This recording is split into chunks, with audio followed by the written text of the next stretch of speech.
Aloha. Mark Twain's thoughts about the Jews. If the statistics are right, the Jews constitute about 1% of the human race. It suggests a nebulous dim puff of stardust lost in the blaze of the Milky Way. Properly, the Jew ought hardly to be heard of, but he is heard of, has always been heard of. He is as prominent on the planet as any other people, and his commercial importance is extravagantly out of proportion, to the smallness of his bulk.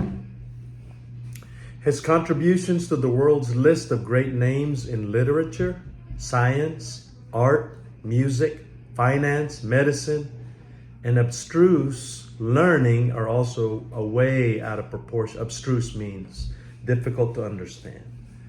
A way out of proportion to the weakness of his numbers. He has made a marvelous fight in this world in all the ages and has done it with his hands tied behind him. He could be vain of himself and be excused for it. The Egyptian, the Babylonian, the Persian rose, filled the planet with sound and splendor, then faded to dream puff and passed away. The Greek and the Roman followed and made a vast noise, and they are gone. Other peoples have sprung up and held their torch high for a time, but it burned out, and they sit in twilight now or have vanished.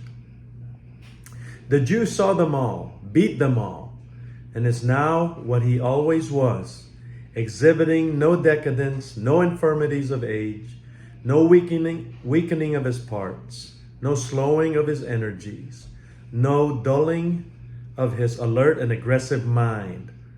All things are mortal but the Jew.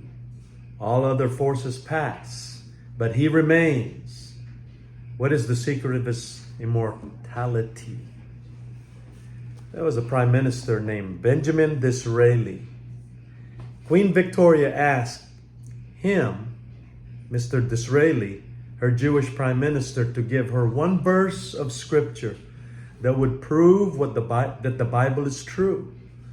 He said, Your Majesty, I will give you one word: Jew. The history of the Jewish people alone proves scripture.